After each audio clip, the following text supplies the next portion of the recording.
Hello, everyone, and welcome back to another episode of All Access with the Profs. I'm Jake Clark alongside Leo West, and Leo, we have a great episode on hand. You're right, Jake. Rowan sports are in a period of transition. Just like the song Closing Time says, every new beginning comes from some other beginning's end. And for us, that means fall sports are ending while winter sports are getting started and ramping up. Yeah, and coming up on the show, we are putting a bow on the season for the men's soccer team and our football team. We also have the debate crew as well as weekly sports news coming up later in the show. Yeah, one of those sports that is not over yet and it's still in the period of transition is men's soccer. And they have reached the Sweet 16 of the D3 Soccer Championship. In the first two rounds, they defeated Bridgewater State 1-0. And then in the second round, they beat number 11 Wesleyan 2-0 and now are set to square off against number 6 Emory. After back-to-back shutout wins, the Rowan men's soccer team faces number 6 ranked Emory Eagles in the NCAA tournament. The Eagles dominated in the first half, having more than double the number of shots on goal than the Profs. This led to a goal by Logan Stern to put the Eagles ahead 1-0 with 23 seconds left in the first half. In the second half, the Eagles kept their foot on the gas, leading to another goal for the Eagles in the 84th minute. The Profs could not get anything going offensively and were shut out 2-0. Unfortunately, that's the end of the season for the Rowan men's soccer team. After a great season winning yet another NJAC championship, they could not reach the greater goal of a national title. Until next season, I'm Dylan Corsi. Back to you guys. Thanks, Dylan. Rowan football ended its regular season on a high note with a victory on the road against Keene. The Profs had one final game on their schedule as they traveled to New York to compete with the Pioneers of Utica University in the Asa S. Bushnell Bowl. To run us through all the action, here's Skylar Sweeney. Thanks, Jake and Leo. Rowan football closed out its season, taking down Utica 26-20 in the 2025 ECAC Bowl. The Profs built a lead on early, and thanks to the defense, held on in the final seconds. Rowan's ground game set the tone, with Nunez Bukla and Tyshawn Bookman combining for 195 rushing yards and 2 touchdowns. Bukla, who had 4 catches, was named the game's MVP. Quarterback Matt Wellesley hit Shane Martin for a 75-yard strike to open the third, pushing the Profs ahead 26-7. On defense, A.J. Riker led the charge with 8 tackles, 2.5 for loss, and a key interception. Rowan forced 2 turnovers on downs, including a 4th and 25 stop with Utica threatening late. With the win, Rowan finishes 8-1, their best season since 2019, and securing their first ECAC victory since 2014. Reporting from Richard Wacker Stadium, I'm Skylar Sweeney with All Access with the Profs, sending it back to you guys in the studio. Thanks, Skylar, and the Profs certainly went out with a bang. Later in the show, Shane Lexon will tell us how the rest of the NJAC fared out in the postseason on Around the NJAC. Elsewhere, men's and women's cross country are looking for some hardware as they head to the national championships in Spartanburg, South Carolina. Here's Joe DiGiovanni has the latest. In the final meet of the 2025 cross-country season, Matthew Conaway and Gabriella Pagano represented Rowan at the NCAA Championships in Spartanburg, South Carolina. Conaway finished 94th in the men's 8K and has now represented the Profs at the NCAA Championships for 2 straight years. Pagano, also making her second showing, finished 45th in the women's race. She was the best out of all NJAC runners. And that wraps up an exciting cross-country season. Both teams brought home NJAC championships this year, and I am so thankful to be able to report on it. It's been such a privilege to watch our Profs represent our school at the international level. For All Access with the Profs, I'm Joe DiGiovanni. Back to you guys. Thank you, Joe. Moving on to men's and women's swim as they competed at the Franklin and Marshall Invitational in Pennsylvania just before Thanksgiving. To give us a recap of the action in the pool, here's Aiden Ray with more. Thanks, Jake and Leo. The Rowan men's and women's swimming teams competed in the Franklin and Marshall Invitational in Lancaster, Pennsylvania from Friday, November 21st to Sunday, November 23rd. Starting off with the men's team, who finished 3rd out of 9 teams with 1,340.5 points, Gavin Dans claimed first in the 1650 free in a time of 16:02.41. TJ Modersky produced a 3rd place, and Derek Staniszewski a 4th place result in the 200 butterfly. The 400 free relay consisting of Braden Sheehan, Mason Parks, Drew Westhoven, and Joshua Oliveira swam to a 5th place finish. Some good results for the men's team. Moving over to the women's team, who finished 4th out of 13 teams with 964 points. Ella Pennington concluded the weekend with another B-cut time in the 200 backstroke, where she clocked in at 1:59.84. Speaking of school records, Riley Cordell hit a new best time in winning the 200 breaststroke with a time of 2:22.27, snapping a near 7-year mark. She also swam a 1:00.81 to set a new record in the 100 IM. A great job by the women's team. Up next for both swim teams, they'll return back home on Friday, December 5th, where they will take on the Swarthmore Garnet at Tony Lisa Natatorium. The match will start at 5 p.m. This is Aiden Ray, your Rowan swimming reporter here on All Access with the Profs, and we will send it right back to Jay Clark and Leo West in the studio. Thank you, Aiden.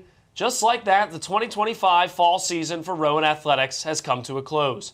It was a terrific season for all of our fall athletes and teams, but Rowan Athletics still rallies on as we continue into the winter.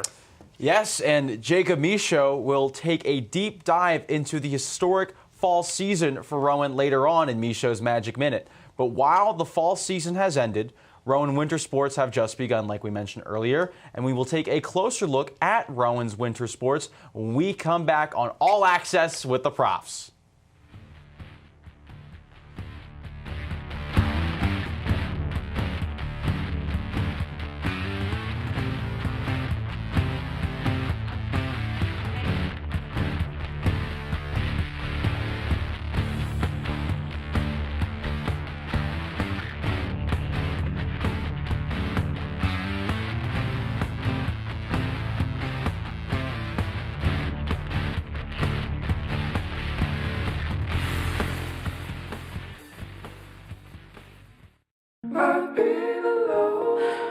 I wonder if you know that I want the best for you. But how long will you fight solo? I wonder if you know that we can get help. Not wondering anymore. Love, your mind.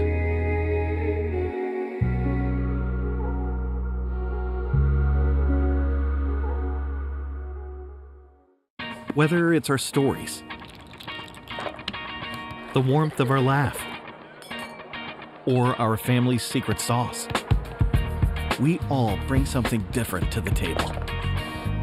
So make some space. The power of connection is waiting right outside your comfort zone. Learn how you can help strengthen your community at belongingbeginswithus.org/teamup.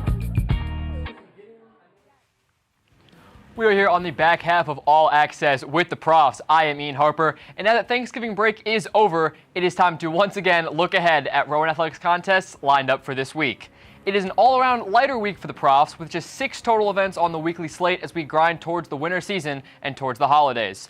With things picking up slowly as we move back into a regular schedule, the first weekly action comes tomorrow night with a basketball doubleheader here at home. Both men's and women's basketball are set to play host to Kane in evening matchups, with the women kicking things off at 5:30 p.m. and the men wrapping it up with a 7:30 p.m. tip-off. It is finally time for indoor track and field season to get their season underway, with the fast track season opener ready to get going this Friday. Set to begin at 1 p.m. for both squads, the Profs travel to Ocean Breeze Complex in Staten Island, New York for their first meet of the 2025 to 2026 season. Keeping things indoors, both swim teams have home meets on Friday afternoon as they take on Swarthmore.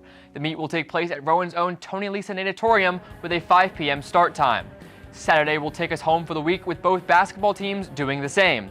TCNJ heads to Esby Gymnasium for another doubleheader with the order flipped this time. Men's basketball will be the 1 p.m. appetizer and women's basketball will be the second course at 3 p.m. With little to talk about for the near future of Rowan Athletics, why don't we send it back and take a look at the bigger picture? Kicking it back over to Studio 2 with Jake and Leo for some more talk about the ongoing winter season. Thanks, Ian. Look, Jake, little birdie, maybe who are you, told me that you have a present for me next week. I mean, I've got something up my sleeve for next week, but for this week, the men's basketball team is looking to turn things around. And to see if men's hoops can right the ship, here's Nolan Dowell.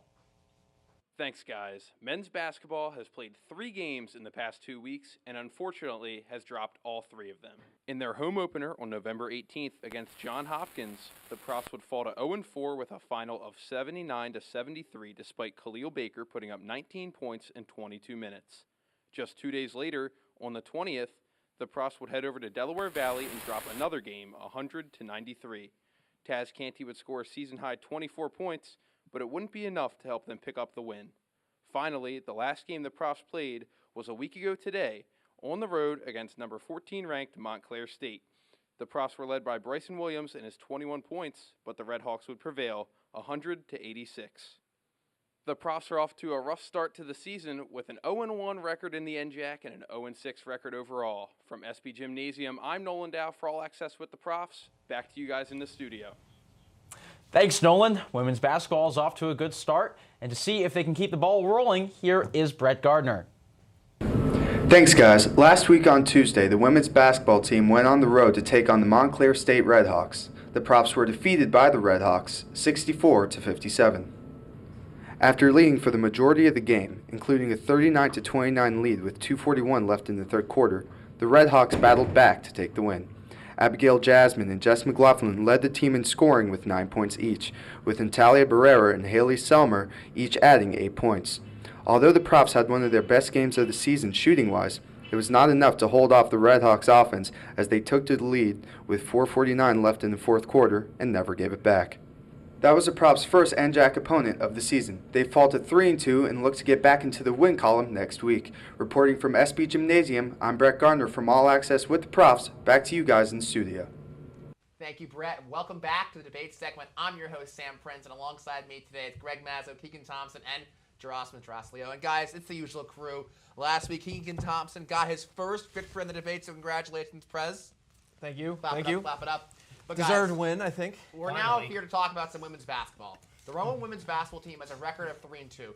Which player on the women's basketball team can be the biggest spark plug to turn their season around? And before we answer, please remember to scan the QR code to pick who you thought won the debate. Greg, we'll start with you. I think it's got to be Charlotte Carlisle. 7 points per game on the season, 9.6 rebounds, 12 blocks this season. She's versatile on both ends. But if you've seen the way that the Profs have been winning games this season, they've been doing it with their defense. They're allowing the third least amount of points in the NJAC. They're allowing teams to only shoot 32% from the field this season. Both of those stats are third in the NJAC. And you know who's a big part of that? Charlotte Carlisle, because she makes big blocks, which can really get the crowd going and the entire team going. The energy in that building and the offensive rebounding with the putback points, those are hustle plays, those are energy plays. That's why it's got to be Charlotte Carlisle. Well, Greg, I like to agree with you there. I think it's a pretty good point. Unfortunately, I'm going to be going with Abigail Jasmine, the sophomore guard, 5'6". I really enjoyed what she did last year as a freshman. She came out in a couple games, brings a lot of energy to the team. Great passing, really good stuff. Good stats going on as well. But, Drosmos, I want to hear who you got. Drosmos, let me before you go. You are the Rowan women's basketball beat writer, so these guys have already chosen 2 high-profile names. How do you defend that?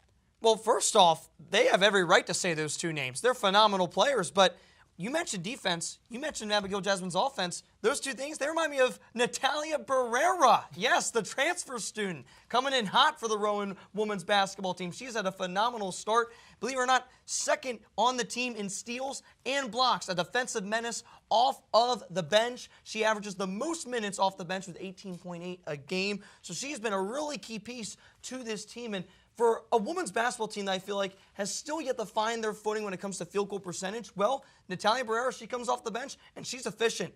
56% from the field, that's best on the team. So Natalia Barrera, I think, while those 2 players, absolutely phenomenal when it comes to starting the game, I think she lights the spark off the bench and keeps the ball rolling for the team.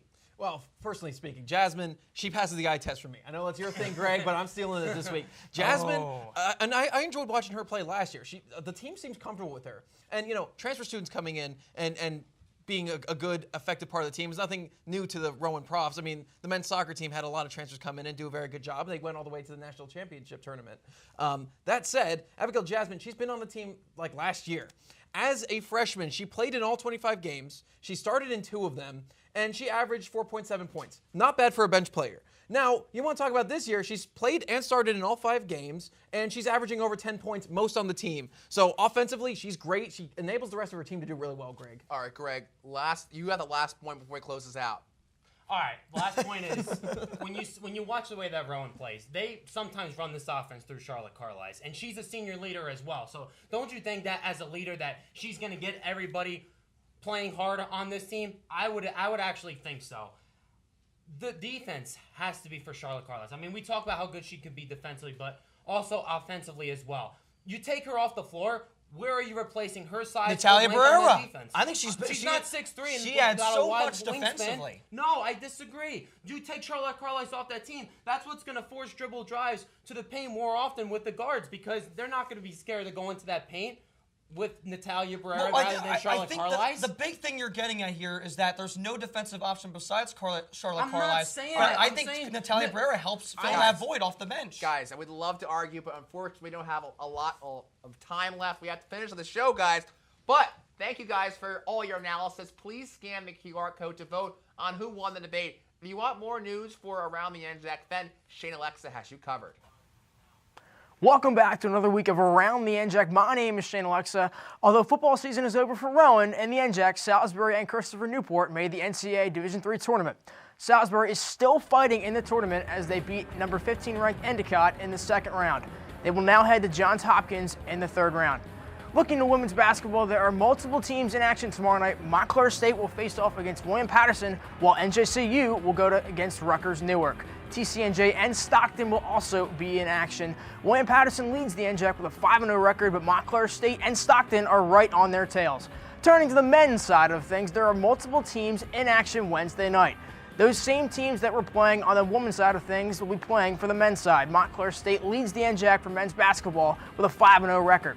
TCNJ and Kane are right behind them in those 2 and 3 spots. For the first time this season, let's look at indoor track and field. Farmingdale State, TCNJ, Rutgers Newark, and Stockton will all be in action with meets on Friday. The Profs will be one of those teams. Turning to swimming and diving, it will be a fairly busy day on Friday with the Profs taking on Swarthmore and Montclair State playing at Gettysburg. On the women's side of things, Merchant State is atop the NJAC with a 5-0 record, followed by Kane and Salisbury in those 2 and 3 spots. On the men's side of the pool, Merchant Marine is once again sitting at the top of the NJAC, followed by TCNJ and Mary Washington. But that will do it for this week's edition of Around the NJAC. We'll see you next time, but for now, let's send it over back to Jake and Leo. Nice work, Shane. Ladies and gentlemen, it's that time of the show you've all been waiting for. It's the one, the only, Jacob Michaud and his mystical, magical minute. Thank you very much, Jake. Welcome back to another week of my mystical, magical minute. I think it's safe to say that the fall season has been even better than Moonbeam ice cream. Every team has had immense success this season, and I want to take this time to congratulate them all today. Starting with football, they finished an incredible 8-2-1 on the season. Both of their losses were to top 25 teams and were both one-possession games. To cap it all off, they qualified for the ASA S Bushnell Bowl and took home the win against Utica. Moving on, let me just say, what an inspiring run by men's soccer. They started as high as number 2 in the country, but things got shaky when they started 1-2 in NJAC play and dropped out of the top 25 altogether. After that, though, they were unstoppable. They ran through the rest of the NJAC and earned the NJAC championship title. And if that wasn't enough, they made it all the way to the Sweet 16 of the NCAA National Tournament. A saying that I love to use all the time is that it is not how you start, it is how you finish. And men's soccer most definitely finished strong. Women's soccer didn't fail to impress either. They finished the season 13-2-5 and were undefeated in NJAC play in the regular season. Did I mention that they beat then number 1 ranked Messiah along the way? They fell just short in the NJAC tournament, but their valiant efforts throughout the season still earned them a spot in the NCAA National Tournament. These Profs advanced to the round of 32 after an absolutely cinematic first-round matchup before they finally went down. This team did the complete opposite of going down easy. Prior to their round of 32 matchup, they battled through 3 consecutive matches that all went to penalty kicks. If you want to talk about a team that is defined by giving it their all, it's most definitely Profs women's soccer. Prior to this season, Profs field hockey has shown nothing but pure dominance when it comes to their NJAC matchups, and they have allowed that magic to continue this year as well, going undefeated in NJAC play once again and taking home their 5th straight, yes, I said it, 5th straight championship, NJAC championship. It's extremely difficult to hold the throne for such a long period of time, but the magic behind this team is simply unmatched. Profs volleyball was defined by its pure determination all year long. They faced top-tier competition from the get-go and truly gave it their all. They then had to power through an extremely competitive NJAC conference where they did plenty more than just simply holding their own. They boasted an astonishing 25-6 record overall throughout the season. Rowan volleyball's teamwork and togetherness both on and off the court is absolutely incomparable, and that is what has made this team so special. This team is truly magical. That'll be all for me this week, and I'm sure the Profs winter sports will have some magical moments up their sleeves as well. This is the most wonderful time of the year, after all, as some may say in a very famous Christmas song. Let's hand the wand over to Jordan Weisinger now for your weekly sports news. Take it away, Jordan. Jacob, welcome back to the weekly sports news segment. I am Jordan Weisinger, and here is your update on what you might have missed in the last week. Max Verstappen has done it again, winning the Qatar Grand Prix and sending F1 to its final race, with the champion still needing to be crowned. The only 3 drivers that can still win the World Drivers' Championship are both McLaren drivers Oscar Piastri and Lando Norris, and Red Bull's racing Max Verstappen. Verstappen was 104 points back of the overall points leader after the Dutch Grand Prix on August 31st, and now it's down to just 12th. He has won 5 of the last 8 Grand Prix, surpassing Piastri for 2nd place, and can win the Drivers' Championship with a P1 finish at Abu Dhabi, and if Norris doesn't finish on the podium. As they say, all roads lead to Abu Dhabi. College football has been crazy this past week as the coaching carousel has begun. Lane Kiffin is leaving Ole Miss for LSU, and John Summerall is leaving Tulane for Florida. But now it's Conference Championship week, and 6 of the 9 championship games have CFP implications. The Big Ten will see number 1 versus number 2 when Indiana takes on Ohio State. The SEC sees Alabama and Georgia again in Atlanta, and Duke makes it to the ACC Championship with a 7-5 record. If the Blue Devils were to win over Virginia, we would see 2 G5 schools make it to the CFP if JMU wins its game over Troy, and then the winner of North Texas and Tulane.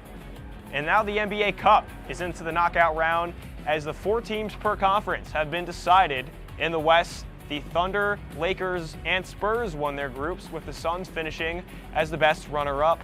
In the East, the Raptors, Knicks, and Magic have won their groups, and the Heat have won the final wildcard spot. The knockout round is similar in strength to the actual NBA standings. The 4 East teams make up 4 of the top 6 teams, and the West is the top 4 of 7. The quarterfinals start next Tuesday with the East games, and the West will play on Wednesday with a trip to Las Vegas on the line. That's all I have for you this week in the world of professional sports. Now, let's send it back to Jake and Leo to wrap up the show. Thanks, Jordan. It's been a crazy week of pro sports, and we said last show that the Eagles were looking very good. Well, we might have jinxed them, as they've now lost 2 straight games, first blowing a 21-point lead to their rival Dallas Cowboys, and then losing to the Chicago Bears. Things aren't looking so great for the Eagles at the moment. No, I really did think we did jinx them, and they have not looked good at all, Jake. I don't know who has it worse right now, Eagles fans or Rams fans, because they just got upset by Bryce Young and the Carolina Panthers. Absolutely crazy stuff. I simply could not believe it. But I'm excited to see what's going to happen at the last race of the Formula One season. It's been a crazy season and set for an incredible finish. Yeah, it's been an incredible season, the kind of season that makes you feel real warm inside, almost like you're a cup of hot chocolate on a cold Christmas morning. But, I mean, it's been a fantastic F1 season, and if I had to pick somebody from our All Access crew that I think could be an F1 racer, it would have to be our director, Caden Murphy. I've been in the car with Caden a few times, and let's just say Murph likes to move in a timely manner on the road. Yeah, well, if there are any open seats on the F1 grid, I'm sure they'd be happy to have Caden Murphy. Look no further than him, too. He's one of the most uber-talented members of this cast and crew here. And for everyone tonight, I'm Leo West, joined alongside Jay Clark, as always, and saying so long and go Profs!